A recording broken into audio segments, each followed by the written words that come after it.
Hey guys, welcome back to the podcast. This is the Short-Term Rental Authority podcast, where we help you become the best short-term rental operator ever.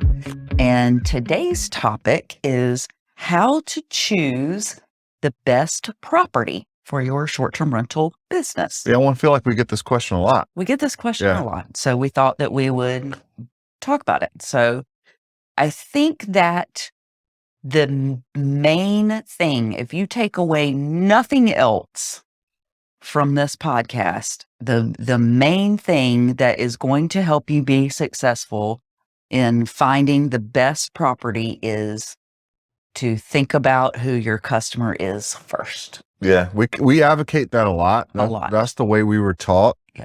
And it's something you don't hear a lot, I want to say, in the space. It's more, and I hear this a lot from people that come in that are new to the space and are asking for coaching.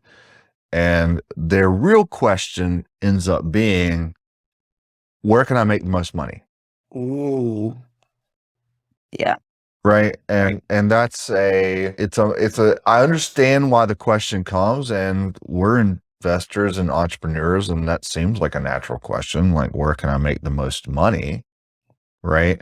But the answer to the question is a little more mindset thing than it is we analyze the market and you should go do 3 bedrooms. Right. Which I've heard before I've too. heard that too. Yes. Yeah.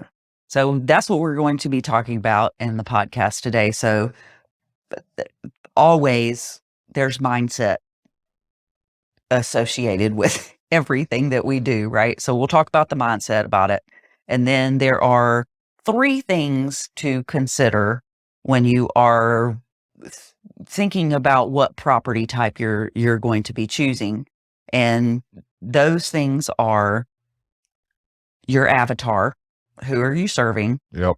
The location and the property type itself. And I'm talking about, is it an apartment or is it a house?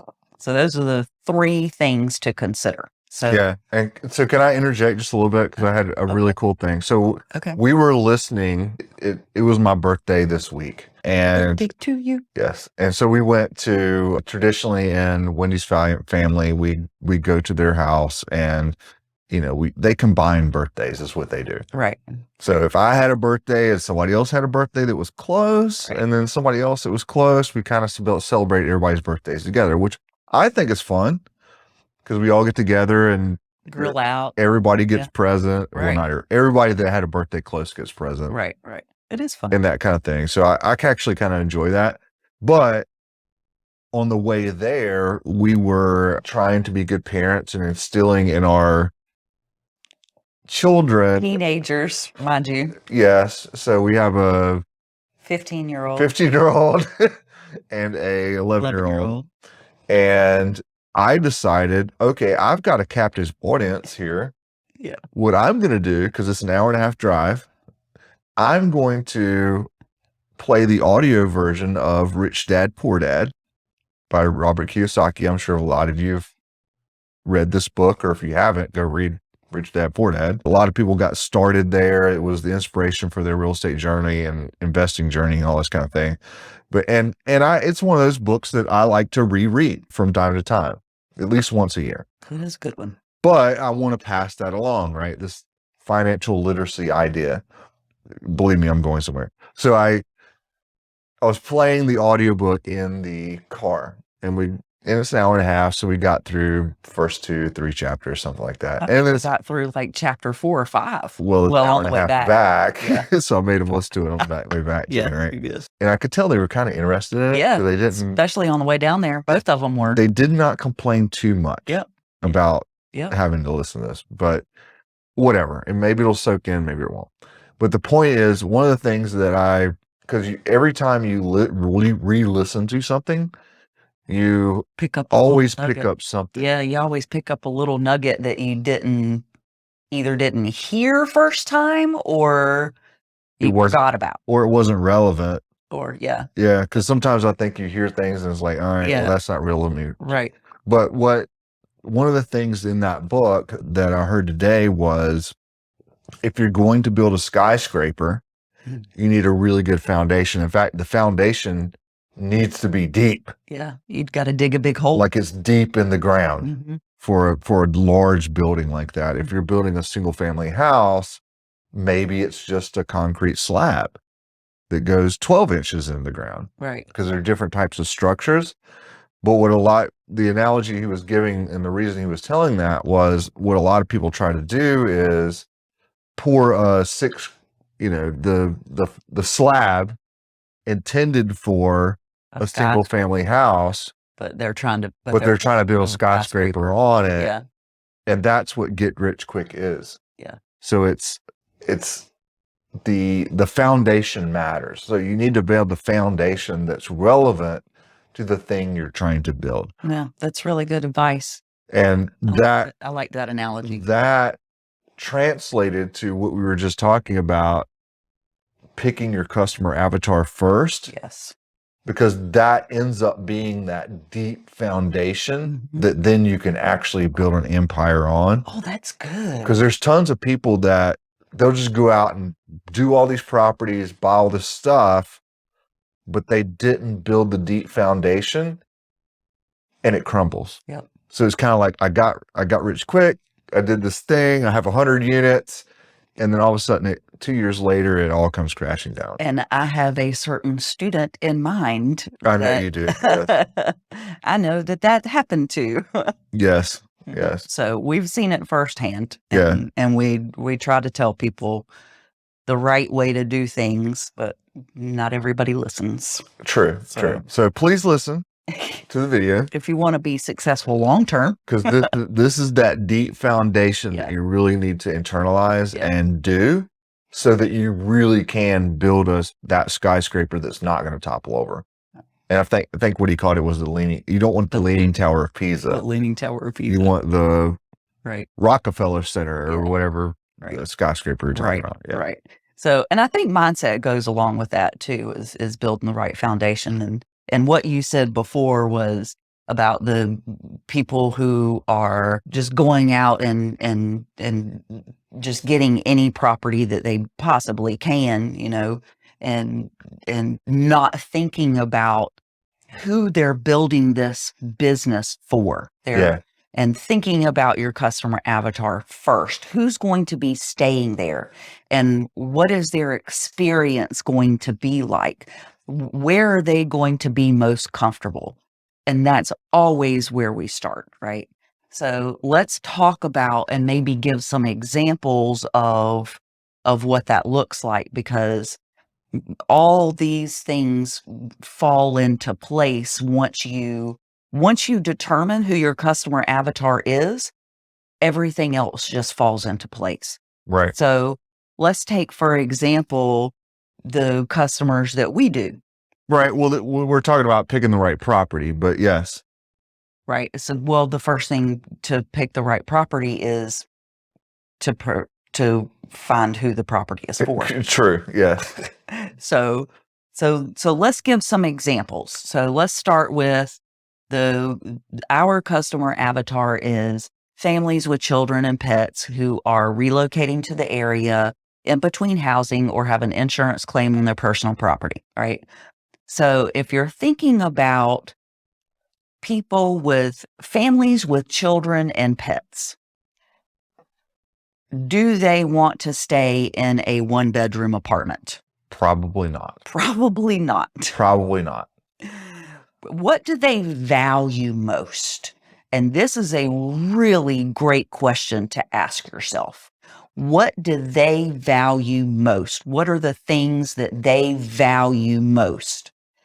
And I think that families with children and pets, one of the things that they value most is privacy and security. They want a safe place. Yes. We get that question a lot. People inquire. Mm-hmm. Is this a safe neighborhood? Yes, we get that a lot. Now, side note, you can never just say something safe because, well, crime happens everywhere. Right. But you get what they're asking. Yeah. They're asking, is this in a bad area? That's what they're really asking. Right. And we know this. Yeah, because they have kids, Yeah, they have dogs, they have, exactly. you know, this family type. So if I was choosing a property for that person, that now gives me an idea of, okay, if I'm a local expert on the real estate market and what areas are quote good and quote bad, then I'm really shopping for them. Yes. And I'm looking for properties that, okay, they're gonna, when they get there, they're gonna say, yes, this is a really like great place. Yes. And Right. I feel safe here. Right. Mm-hmm. You know, with all the caveats of, well, crime happens everywhere. It Right. does. So one of the things, and here's a really great nugget for you. One of the things that we look for in looking for a safe space is we don't want to be around any kind of check cashing place. We don't want to be around any place that has a lot of graffiti, other than there's a really cool hip area of town in Charlotte called Noda, and it has some graffiti, but it's fits the area. It's not more like trendy artists. right. Right. It's not what you would think of as like Right. graffiti. Right. It's You know, it's not gang signs. It's not gang signs. Right. But it, Right. right. Right. So, and abandoned cars, things like that, you know, people begging on the street, for example, you don't want to be in those types of areas, because that's going that does not give any kind of reassurance to a guest. They're going to pull up and say, ugh, For that type of avatar. or that type of avatar. Right. Right. And just, that's just the way it is. That's You know, just the way it is. that's what your customer is expecting, but you Yes. have to start with, who's my customer? Yeah. To Always. even know that. Right. And it's not only the property itself, but it's what do you have to drive through to get to the property. Yes. A lot of the students that we have are in bigger cities that have these homeless problems. Yeah, that's true. And we get that question from them. You're like, is this something that is detrimental? Because if you come from out of town and you're not used to, because I feel like if you live in an LA, or if you live in and I mean Los Angeles, not lower Alabama, right? I mean like Right. Los Angeles, or if you're in Seattle, or is Portland, or, you know, any major city, any bigs, New York, whatever it is. We even have that in Charlotte. Yeah, we do. In certain areas. Yeah, in certain areas. So that becomes a concern of, okay, if I've got somebody that's coming and they're not from a city where they're used to that, is that something that's going to be detrimental to them in their experience? And the answer is probably, yeah, it is. Yeah. Because it's not something they're used to. Right. You know, if you're coming from, you know, rural America and you're not used to a city atmosphere, then you see that and immediately you think, okay, I'm not in a good area. I'm not in a good area, and I've got my baby with me. Right. Right, because it's the family with children thing that we serve. Yep. And and you start to have these thoughts. Yep. So you have to think of everything through the lens of who is your customer. And then I would even go a step further and say sometimes it's educating that customer on what to expect. Oh, So now that's really interesting. Let's talk about that. Yeah, so it's setting expectations. So so if you're, this may be a nugget for you because we like to throw this out, but one of the things we've seen to mitigate that is after booking, because you kind of can't do it before, because you can't take pictures of homeless people in your listing. Right.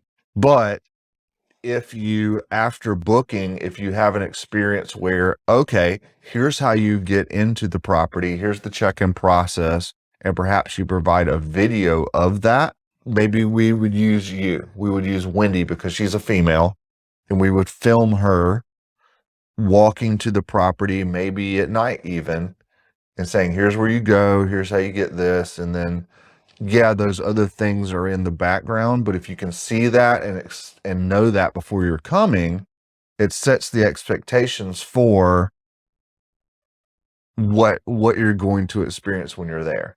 No, that's interesting. So instead of somebody showing up and this is the first time they've ever seen graffiti or whatever it is, A homeless person. or homeless person or whatever, at least they're now prepared that, okay, I see that that's going to happen because I've seen the video of the check-in process and it doesn't seem that big a deal because, well, Wendy's doing it. Right. And that becomes a way to, okay, it's not so much of a shock to say that that occurs. Yeah. That's a really good nugget. That's an interesting thing. We've seen a way to mitigate that problem. Yeah. Making a video of the check-in process. I think a lot of people like that. And they do. It's informative too, because it's how you get in. It is. But especially for families with children, because they tend to book farther in advance. They do. They plan. And because they have to plan out everything, right? When you have children, you really have to plan out stuff. They need to plan it around school and all that. Yeah, for sure. Yeah. And I think, and we've noticed too, that our customer, the families with the children, they like to have their check-in instructions like 3 days before they get here. At a minimum. Because they want to know the address, because they've got plans to go see grandma. And, they want to know how far away grandma's going to be. Or where's the grocery store. Or where's the grocery store going to be. And they really plan their trip out. So things like that, giving their check-in instructions early is another little nugget that we've noticed that people really like. So, but that's our avatar, right? But so if you're doing business travelers, it could be totally different, right? So it's all about knowing who your customer is, right? And that's again going back to building that deep foundation, right? So that I go not wide but deep, right. And get really deep into who do I serve, really know them really on a personal level. And now I'm picking the properties that serve them. Yes. And we always say you should have more than one avatar. Yes. Right. So I think that moves into the next thing. Yeah, it does. So you should always have more than one. We say we should have at least 3. At least 3. Yes. And you know what? That has served us well getting through COVID. And all sorts of things, but no more than 5, because once you get over 5, then now you're vague. Yeah. That's too many. Right. So you don't want to say, hey, I serve everybody. Yeah. No. Well, when so 3 to 5. When you try to serve everyone, you end up serving no one. Well, you end up being generic, and you end up being commodity. Yes. And now you're competing on price. Now you're competing on price. And now you're calling us saying, well, we're not booked. We're not getting booked. Yep. Can you please help us with our pricing? And I'm like, your pricing isn't the problem, actually. Exactly. Your pricing is that your problem is that you don't know who your customer is. Oh. And you did not build it for them because you didn't think of that first. So please think of who your customer is first and build it for them. Yeah. And that answers a lot of questions that you actually have. And it actually answers the question of what kind of property do we serve, or what kind of property do we want? Right. And that goes to the avatars, because you want to pick at least 3. And you were talking about this earlier, is you need 3 to 5 that can be served by the same property types. Right. So families with children and pets are probably going to want a larger space. Yeah, 2-3 bedroom, right? A 2 or 3 bedroom, probably a house, a single family house, or like or at least something house. that's pet friendly. Yeah. Yeah. And if you could get something with no carpet, that's the way to go if you're pet friendly. Yes. Is no carpet. And children too, right? And fenced in backyard seals the deal. And, it so totally does. And no stairs. Yes. That's money right there. But so like a 2-bedroom, 2-bath, single family ranch with a fenced in backyard is the perfect place for families with children and pets. That's what that's kind of our bread and butter in the Charlotte market. Yes. That's been fantastic. Yeah, it really has. But townhouses are good. They can, yeah. Townhouses can. In fact, we have somebody staying with us right now. Yep. That has pets. Yeah. In one of our townhouses. But again, it's pet friendly. There's no carpet. Yep. It's in a nice area. Yep. You know, when they arrive, they're going to feel like, okay, I'm in a safe space. Right. Well, there's people walking their dogs in the Yeah. neighborhood, pushing strollers in the neighborhood. So people see that and they're like, okay, I'm in a great. Yeah, and that's how you earn a good review. Right. Yep. And that's how you get the next one. Yep. Right. Because they said, hey, we came with our Yep. infant and our 3 pets, and it was a wonderful experience, and Yep. it was a great neighborhood. Yep. So you don't even have to tell them, the Yep. reviews would tell them. And it's because we thought about that and built it for them. Yep. And that's why we chose that property, and specifically was because of the neighborhood. And it was a really great neighborhood.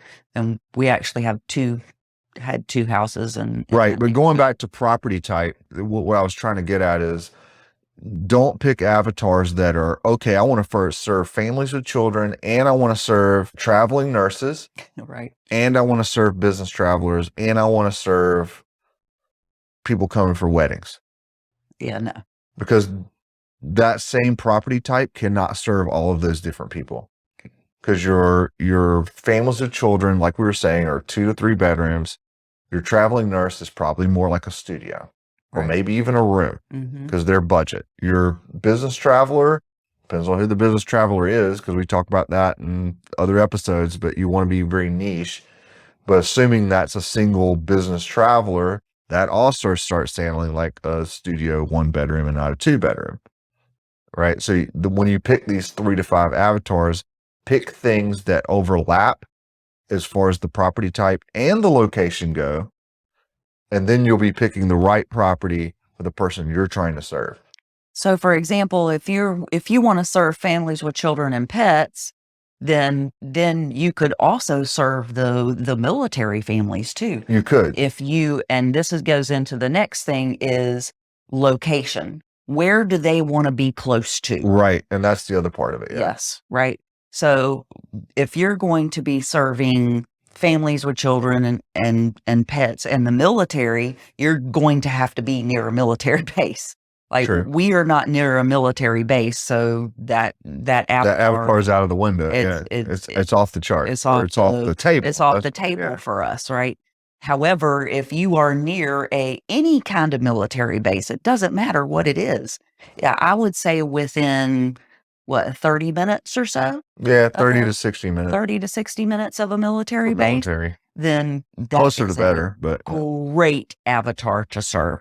Fantastic. And then you can also serve the families with children who are relocating to the area or have an insurance claim. So it's things like that. So if you want to serve let's say you want to serve the people who are coming into town, and you have a big theater near you, and people come to town and stay that work at the theater, and because they'll stay for a long time. You mean like the people that are coming in to like the performers and the production and the props people and the makeup artists and the costume artists and all those people that put on these theater productions. You know, they last for a while. So if you are near a large theater, you know, you're going to want to be near that theater, right? Right. Or sporting events, if you're doing sporting events. Yes, that's a good one. Traveling medical professionals, because it's not just traveling nurses that travel, right? It's especially if you are near a specialty hospital, like a cancer hospital, or even a plastic surgeon. We have a student that is near a plastic surgeon down in Florida, and if you go through plastic surgery, you have to recover for quite some time. You do, yeah. So people who are going for plastic surgery need a place to stay for a long time, but they want to be near that plastic surgeon's office, and they want to be near that hospital, right? So we usually tell people, try to find something within 3 to 5 miles in a radius of whatever that is, whatever what we call your point of interest is. Yes. Right. And then you need to figure out, okay, what are the other 2 to 3 avatars that would also be served by that location? because it always is probably near something else Right. too, Sure. Like a right? convention Or convention center center, or it could or a be sporting sporting event. event, or it could be whatever, Yeah. whatever it is. And then now you have overlap and you're not so dependent on Right. just this one type of, Right. traffic that comes through. Right. Business travelers, for example, didn't travel during COVID much. Well, there's that, like, because that can happen. Like Yeah. one thing goes away, Right. and then you need the next thing, and you want to make sure that you've picked the property that can serve the 2 or 3 Right. or to 5. Right. And so that's how you actually protect yourself, is by having a property that can serve 3 to 5 and still be niched down enough, because that's actually the fear. Yeah. The fear of niching down and picking an avatar is it comes from a place of fear of, well, if I do that, then I'm afraid I won't get enough bookings. Yeah, but here's the deal about that. Okay. You're going to get all that business, That's true. Yeah. right? So, I mean, people, you build it for them, and they are scrolling through Airbnb or Verbo or wherever, and they see that place and it is in the right location and it has all the things in it that they're looking for. They're going to be like, oh my God. And they're going to choose you. They're going to choose you. Yeah. Regardless of price to a certain degree. Yeah. Actually. Right. And I will say Right. one of the most profitable things, one of the most profitable ways people come to you is through insurance claims. Mm-hmm. It is. And if you don't know what that is, Right. it's okay. Somebody had a house fire, or somebody had, the pipes burst, or whatever it is. They can't live in their house, and they have homeowners insurance, and they tend to be local because that's what that is. And they need a spot to stay in. Well, they're not paying for it. The insurance company is. So they're literally picking you based on, did you build this for me? Yep. Is it something that speaks to me? And you can almost set your price. And that's true. Based on what the insurance company will pay. They have yet to tell us no. But you can almost set your price. Yeah. And keep in mind that it's not the insurance company that's picking you. It's not the person with the money. It's the person that needs the stay. Yep. And they have to agree that, hey, we will stay there. And those are some of the most profitable clients you can have. They really are. And because we built it for them, they pick us every single time. And those are some of the, like I say, a fourth time, they're some of the most profitable bookings you can get. Yeah, they really are. So I know it works. I know that's the way to do it. I know you should be picking your avatar first and picking the property then that serves that avatar. Right. So there's, to recap, here's the things that to consider when you are thinking about, if you're asking yourself, well, what property should I pick? So the first thing, of course, is your customer avatar. Who's going to be staying there? And remember, the riches are in the niches here. Also true. So the more niche you can get, I know it sounds counterintuitive, but this is really, that's the secret sauce. It really is. It's the secret sauce, yes. And it sounds counterintuitive, but it works. The more niche you can get in your 3 to 5 avatars, you will get all of them, right? They're going to pick you every time because it speaks to them, right? So the next thing is the location. Why are they coming? What do they want to be close to? And be about 3 to 5 miles in that radius of where they're coming to. And then the last thing is the property type itself. Think about, where are they going to be most comfortable and what do they value most, right? So, or if they value safety and security and privacy, then think about that when you're going around looking for properties. And the space, the size of the space. Families are going to want more space because there's more people there, right? And if you're serving business travelers, then maybe there's just one or two of them in a studio or a one-bedroom little apartment. And, maybe they value being able to work out when they get off of work, and they like the gym, right? Because we have some of those too. So thinking about all of those things is going to be key when you are looking for the right property for your space. So well said. okay, very good. Excellent. Well, we hope we found some value in the information that we provided here. This is John and Wendy Williams with the Short-Term Rental Authority, where we help make you the best operator ever. And we hope that you will like and follow. Excellent. On to the next. On to the next.